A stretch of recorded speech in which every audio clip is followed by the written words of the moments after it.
नमस्कार। आज एक ऐसी खबर आई कि पूरी दिल्ली के साथ साथ देश में तहलका मच गया, सनसनी फैल गई और वो आप जानेंगे तो शॉक्ड हो जाएंगे। खबर क्या थी? दिल्ली के कुछ गलियारों में पोस्टर लगाए गए, मोदी हटाओ देश बचाओ।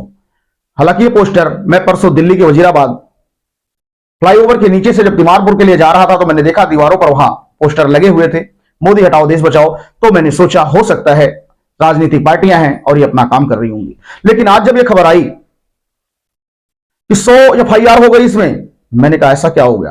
खबर को एनालिसिस किया तो पता लगा प्रिंटिंग प्रेस पे जो मोदी हटाओ देश बचाओ का नारा लिखा हुआ था, उसमें प्रिंटिंग प्रेस वाले का ना तो कोई नंबर था और ना ही आईडी नंबर था। छपवाने वाला का कोई नाम नहीं था, कोई पता नहीं था।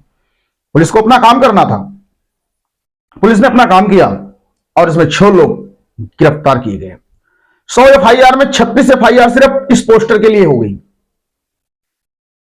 जिसमें कानून यही था कि उसमें प्रिंटिंग प्रेस वाले का नाम होना चाहिए था, छपवाने वाले का नाम होना चाहिए था, लेकिन ये दोनों नहीं था। सिर्फ ये नारा और प्लेन लगवा दिया गया जिससे कि चोरी करके बचा जा सके, जैसे कि पहले भी षड्यंत्र होता आया है वो षड्यंत्र। लेकिन ये षड्यंत्र बेनकाब कर दिया पुलिस ने। IP थाना के अंतर्गत जिस आदमी को पकड़ा उसका नाम था पप्पू मेहता, और उसको जो कांस्टेबल ने पकड़ा उसके साथ 6 लोग अरेस्ट हुए। ANI की जो खबर के मुताबिक 6 लोग जो गिरफ्तार किए उनसे खुलासा हुआ है कि 2 प्रिंटिंग प्रेस में 50-50 हजार पोस्टर के ऑर्डर दिए गए थे। सोचिए आप, 50-50 हजार पैसा कहां से आया? इकट्ठी ईमानदारी से आया है 50-50 हजार। और जो आदमी पकड़ा गया उसके पास 38 बंडल पेपर मिले। नाम किससे जुड़ा? कट्टर ईमानदार से, कट्टर ईमानदार पार्टी से। आप सोचिए, मोदी हटाओ देश बचाओ। देश में आप जानते होंगे सैकड़ों पार्टियां हैं, कम से कम 25 पार्टियां एक्टिव हैं। लेकिन सबसे ज्यादा जो परेशानी है इस समय पाकिस्तान और चीन से भी ज्यादा परेशानी केजरीवाल को है मोदी से। प्रधानमंत्री बनने के लिए केजरीवाल इतने उतावले हो चुके हैं, इतने उतावले हो चुके हैं कि ऊल जलूल कुछ भी बोलते रहते। आप सोचिए, समझिए इस पोस्टर को किसने छपवाया, समझ गए होंगे आप। और जब इस पे गिरफ्तारियां हो रही हैं तो केजरीवाल जी देखिए क्या कह रहे हैं। देखिए केजरीवाल जी क्या कह रहे हैं, पढ़िए। लोकतंत्र की हत्या हो जाती है, मोदी जी तानाशाही है, पुलिस अपना काम कर रही है, अपने एक्ट के हिसाब से काम कर रही है। आपने प्रेस की ID क्यों नहीं डलवाई? आपने अपना नंबर नीचे क्यों नहीं लिखवाया? अरविंद केजरीवाल जी लिखवाना चाह रहे हैं कि मोदी हटाओ देश बचाओ। और जब पकड़े गए तो फिर से शोर मचाने के लिए, क्योंकि इन्हें मालूम है कुछ तबका है हमारे साथ, कुछ भी ये करेंगे, कितना भी देश के विरोध में काम कर ले, कुछ भी कर ले, कुछ लोग इनके साथ जरूर खड़े होंगे। अब उसी का कारण है फिर से ये शोर मचाना शुरू कर दिए जब पकड़े गए। तो क्या इसमें ऐसा क्या था जो FIR कर दिया? तो इसमें ऐसा क्या था?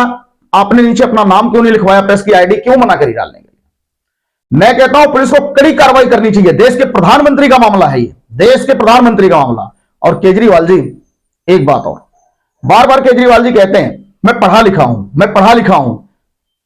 आज आपको एक ऐसा सबूत देने जा रहा हूं, एक ऐसी वीडियो दिखाने जा रहा हूं, ध्यान से देखिए उस वीडियो को। न्यूज 18 के नेटवर्क पर बैठ करके केजरीवाल ने जो झूठ बोला है वो सफेद झूठ पूरे देश के सामने आ चुका है। केजरीवाल जब भी मुंह खोलते हैं कभी भी बिना तर्क की हमेशा बातें करते हैं, कभी भी सच नहीं बोलते। सच उनके पास है ही नहीं, और जो पत्रकार उन्हें अगर टोकने की कोशिश करता है वो उसके ऊपर चढ़ जाते हैं। कोई ऐसा पत्रकार नहीं बचा जिसने केजरीवाल को बीच में टोका हो और उसने उसे भाजपा का एजेंट बता दिया हो या उसके ऊपर चढ़ गए हो। ऐसा ही किशोर अडवाणी के साथ हुआ न्यूज 18 में। वो वीडियो मैं आपको दिखाऊंगा, 2 मिनट बने रहिए मेरे साथ। आप सोचिए, केजरीवाल जी बार बार कहते हैं मैं पढ़ा लिखा हूं, मैं पढ़ा लिखा हूं। यहां तक तो ठीक था, लेकिन वैसे मेरा एक सवाल है, केजरीवाल जी, याकूब मेनन, बुरहान वानी, अफजल गुरु, ये कसाब, ये सारे पढ़े लिखे थे, फिर ये आतंकवादी क्यों बन गए? और आप तो पढ़े लिखे हैं, फिर आप क्यों कहते हैं मैं नक्सली हूं?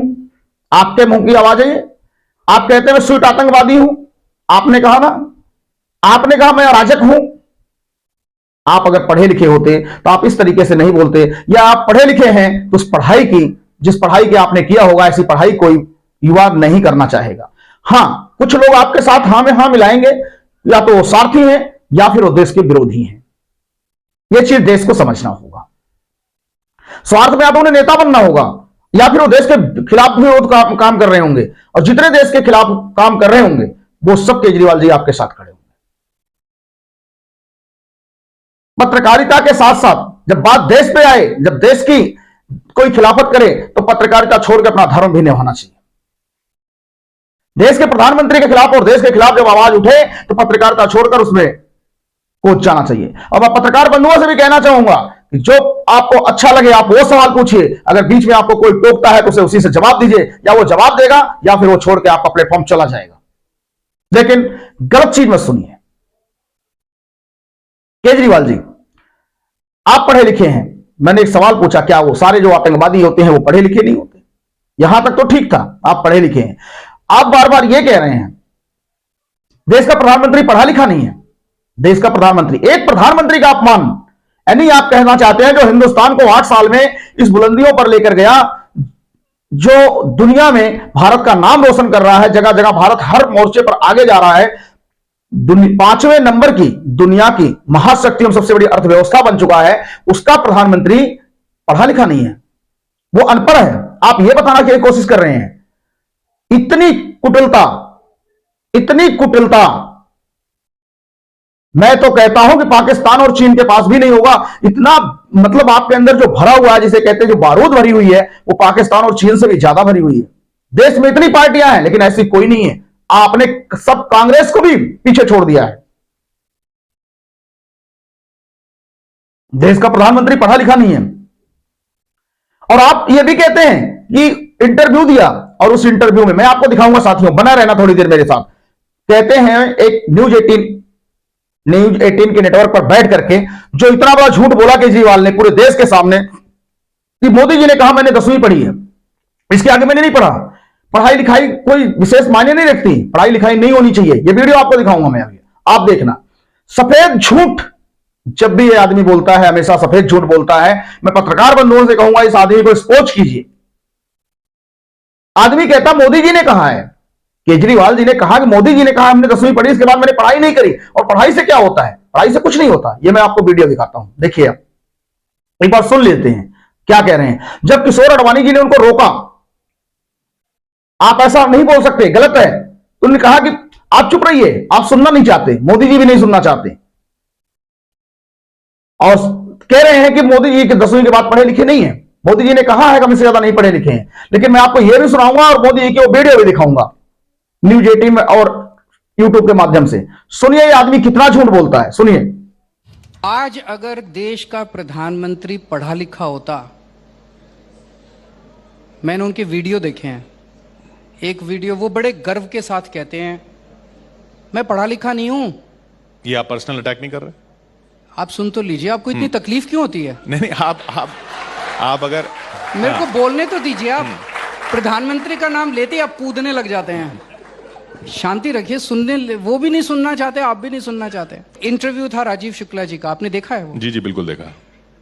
उसमें वो कहते हैं कि मैं हाई स्कूल से आगे नहीं गया। एक और भाषण चल रहा है सोशल, जिसमें वो कहते हैं मैं पढ़ा लिखा नहीं हूं। पढ़ाई लिखाई जरूरी नहीं है। अगर किसी देश का प्रधानमंत्री ये विचार रखता है कि पढ़ाई लिखाई विकास के लिए जरूरी नहीं है, वो देश कैसे तरक्की कर सकता है? ऐसा विचार उन्होंने रखा नहीं। सुन लीजिए, नहीं, ऐसा विचार नहीं। देखिए, अगर आप ऐसी बात कर रहे हैं तो ऐसा मेरे को बात पूरी तो करने दीजिए। आप जो बोल रहे हैं कि पढ़ाई लिखाई जरूरी नहीं है, वीडियो चला दीजिए। ऐसा विचार तो उन्होंने कभी नहीं रखा। वीडियो चला दीजिए, जरूरी नहीं है। वीडियो चला दीजिए। वैसे तो मैंने 17 साल की आयु में घर छोड़ दिया। स्कूली शिक्षा के बाद मैं निकल गया। उस तब से लेकर के आज तक मैं भटक रहा हूँ नई चीजें पाने के लिए। सिर्फ स्कूल तक पढ़े, मतलब प्राइमरी स्कूल तक?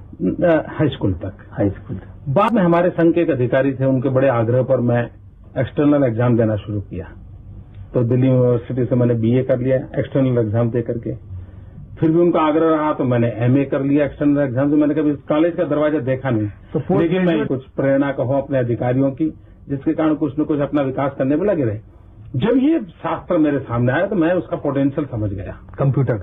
कंप्यूटर, इंटरनेट, इंफॉर्मेशन टेक्नोलॉजी, और फिर तो उसमें मन इतना लग गया कि कभी रात को देर देर तक मैं इंटरनेट पे खोया रहता हूँ। बहुत सी सारी दुनिया की चीजों पर बुक शॉप में चला जाता हूँ। सुन लिया, मोदी जी ने कभी ऐसा नहीं कहा। मोदी जी ने पहले भी शुरू से एक ही बात कहते रहे, हमने 10वीं तक पढ़ी थी, उसके बाद मैं संगठन में आ गया और मुझे संघ वालों ने फिर कहा तो मैंने दिल्ली से जो है बीए किया और एमए किया।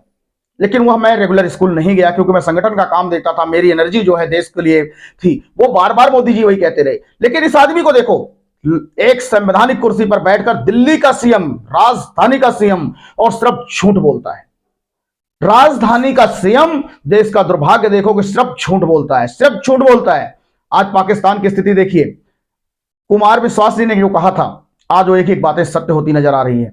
हाई कोर्ट ने बोल दिया 80,000 पंजाब की पुलिस क्या कर रही थी, लेकिन 80,000 की पंजाब की पुलिस तो जब कुछ करेगी ना, जब दिल्ली के आका का कुछ आदेश होगा। यह बात तो सबको पता है। खालिस्तान से केजरीवाल के क्या रिश्ते हैं, बार बार इस पर सवाल उठता रहता है।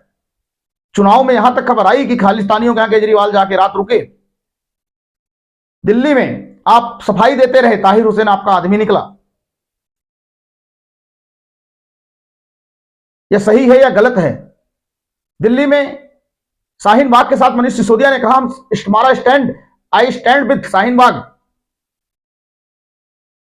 आज सत्येंद्र जैन 9 महीने से जेल में है, सिसोदिया को जमानत नहीं मिल रही है, सत्येंद्र जैन को जमानत नहीं मिल रही है। लेकिन दुर्भाग्य देखिएगा, आप कट्टर ईमानदार बने हुए हैं।